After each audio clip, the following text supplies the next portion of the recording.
Okay, what if you could turn every single attack made against you into a weapon to use against your attacker? Well, today we're going to deconstruct a pretty fascinating strategic playbook that's designed to do exactly that. It's a system that weaves together legal, media, and political pressure into one big, synchronized counteroffensive. It's called the rubber/glue methodology. And yeah, the name sounds a little weird, but the concept behind it is incredibly powerful. See, this isn't about playing defense in the traditional sense. It's all about offense. It's a proactive framework built to take an opponent's own force and turn it into the very thing that traps them. So how in the world does this work? Well, we're going to start with the playbook's core mechanics. Then we'll look at its quantum media strategy, its number one target, how it wages a three-front war, and finally what the endgame really looks like. So what exactly is rubber/glue? I want you to think back to that old playground chant, I'm rubber, you're glue. Now imagine taking that simple idea and weaponizing it into a really sophisticated legal and media doctrine.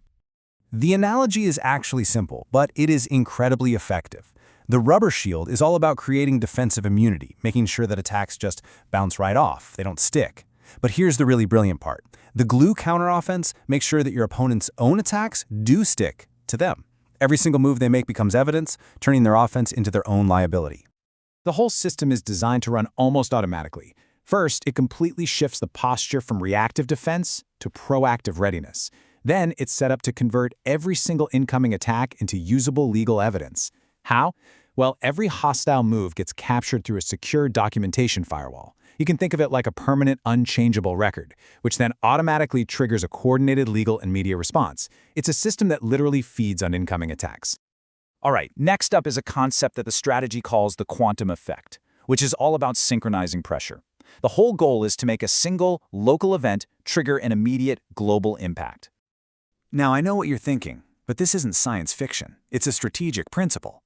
The whole idea is to exploit the centralized structure that a large global organization has. So when you apply pressure at just one single point, let's say a legal filing in one country, the quantum entanglement effect makes sure that the shockwave is felt instantly across their entire international network. The goal here is pretty simple: maximize the opponent's defensive burden.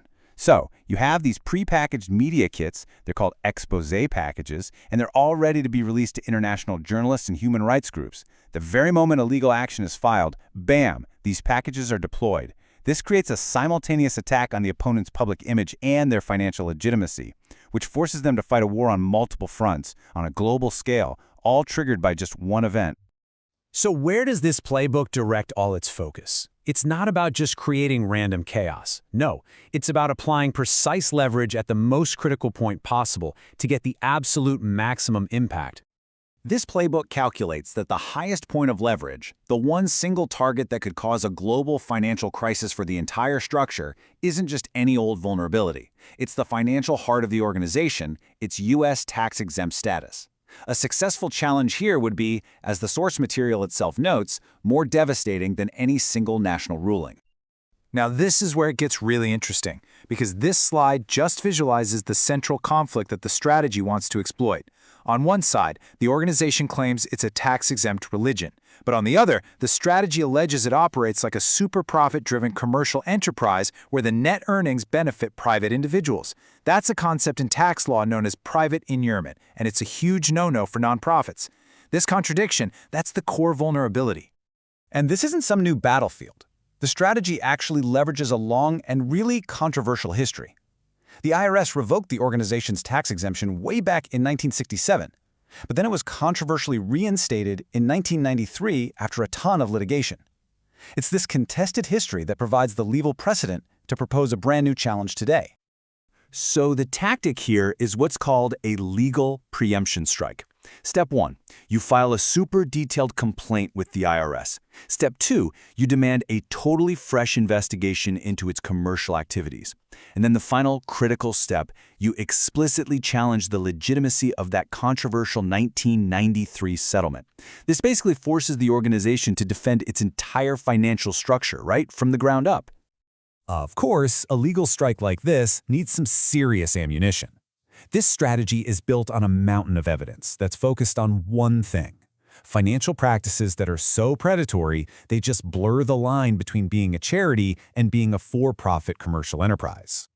And the evidence compiled for the case is really specific. It points to things like high-cost services, these massive freeloaders bills sent to ex-members, and even internal doctrine that calls non-payment treason. So, when you combine that with historical court findings of personal enrichment, the goal is to paint a really clear picture for the IRS that says, this is a commercial business, not a nonprofit. And this just brilliantly illustrates the kind of pointed public question that the media part of the strategy is designed to ask. It takes a piece of evidence, like, say, these vast real estate holdings, and it frames it in a way that directly challenges the organization's core claim of being a nonprofit. It puts them completely on the defensive in the court of public opinion. But this strategy isn't a one-trick pony.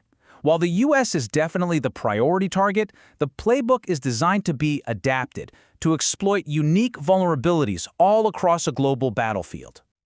This slide shows so clearly how the core methodology adapts. In the US, the tactic is that legal preemption strike targeting tax law.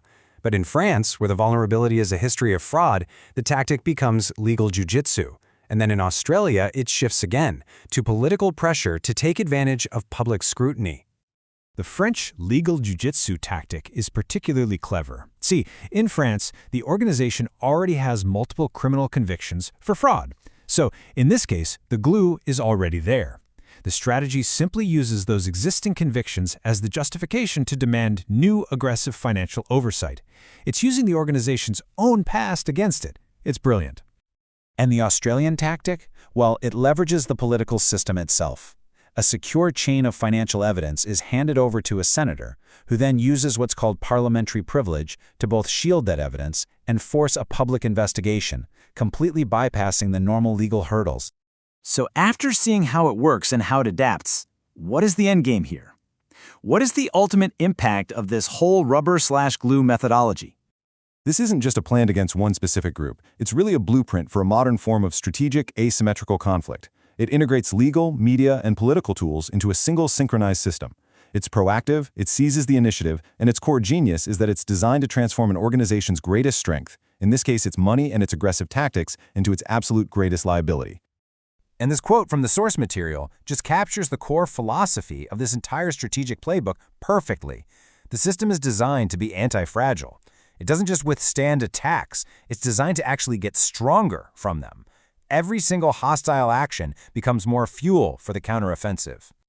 And that leaves us with a really provocative question. In an age of information warfare, maybe the most effective strategy isn't about building impenetrable walls anymore.